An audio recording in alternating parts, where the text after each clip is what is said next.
পড়তেছে, বাবা আমায় ডাকতেছে, আহেরে মানে কি তুই আমার বুকে আয়। দেহের ভিতরে আছে প্রাণ, তার ভিতরে মেশিন গান।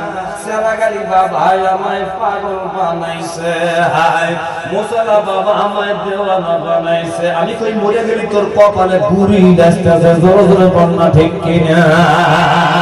আমি বলি তুমি আসো মাইয়াতে রাসূলের কথা তাকো আল্লাহ, তাহলে রাসূলের অনুগত করি তোমাদের তরিকায় ভুক্ত হওয়া লাগবে। রাসূলের তরিকা আছে, তার সাথে তোমরা বায়াত গ্রহণ করো।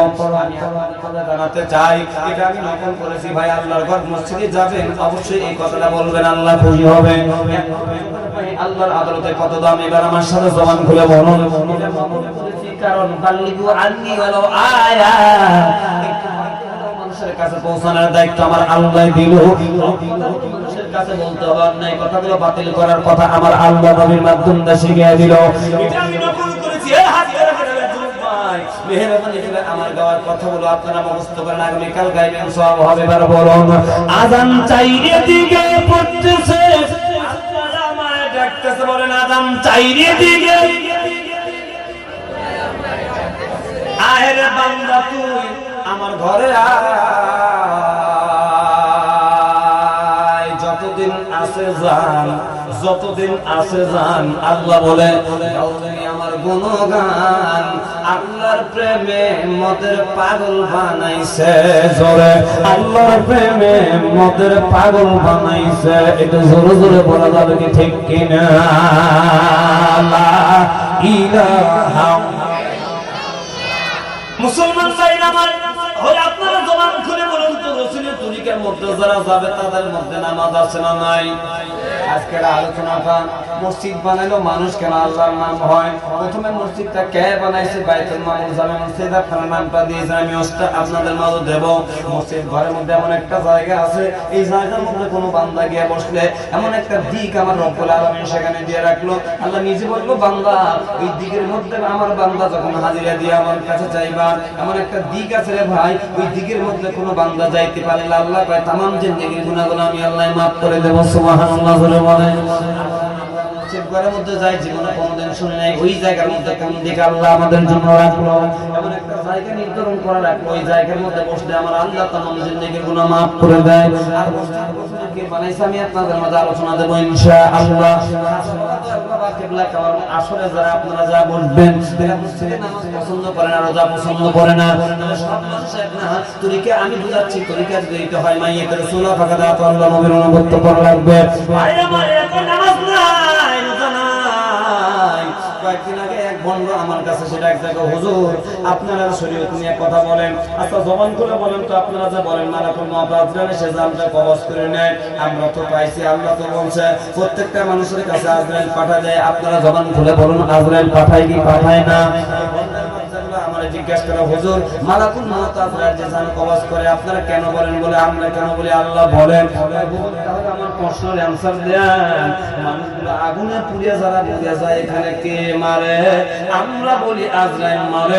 এই জানোয়ারগুলো কয়, হুজুর তাহলে আগুনের মধ্যে পুড়িয়ে মানুষ মরে গেল, মানুষ যখন আগুনের মধ্যে গেল মানুষ পুড়িয়ে ছাই হয়ে যায়, আজরাইল তো আগুনের মধ্যে গেল মানুষ মরে গেল, আজরাইল মরে না কে?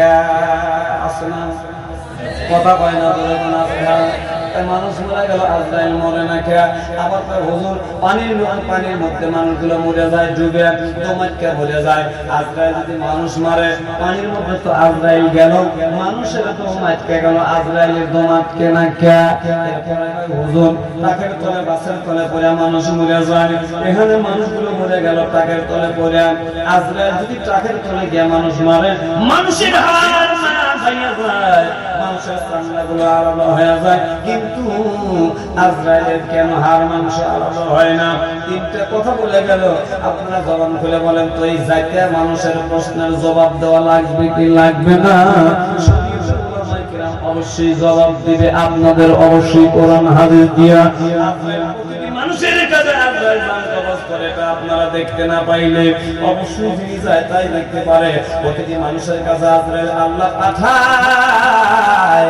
নবী গেল বলো নবী বলে গেলেন সব মানুষ আজরাইলের চেহারা স্বরূপ দেখে, কিন্তু দেখে বলার অধিকার আমার আল্লাহ রাখে না। আজরাইল যখন আসবে ভাই লক্ষ্য করে দেখবেন মানুষটার জবান আগে বন্ধ করে দেয়। সম্পর্কে আলোচনাগুলো করতে গেলে অনেক সময় দরকার হয়, আমি ওই দিকে যাইতে পারি না। তবে এই ভণ্ডদের কথাটা জবাবে আমি আপনাদের মাঝে বলছি, প্রত্যেকটা মানুষের কাছে আজরাইল যখন আসে, এটা জবাব ভাই সর্বপ্রথম আজরাইল আসলে আপনার দুটি হাত বিছানার মধ্যে পড়ে যাবে, আর পাটা পড়ে যাবে, অলবডিটা বিছানার মধ্যে পড়ে যাবে। আমার নবী ডাকতে পর জবান তোমার বন্ধ করে দেবে আমার আল্লাহ। তবে জাইনা রাখেন ভাই, প্রত্যেকটা মানুষ যখন মারা যায়, চলে যায় দুনিয়ার মধ্যে, আর কেউ কথা বলতে পারে না। আজরাইল আসলেই জবানটা বন্ধ হয়ে যায়। কিন্তু নবী বলছেন, এ দুনিয়ার উম্মতের দল, জবান বন্ধ হলে কি হবে? কানটা তোমার আমার আল্লাহ খোলা রাখে। জোরে জোরে বলুন না সুবহানাল্লাহ।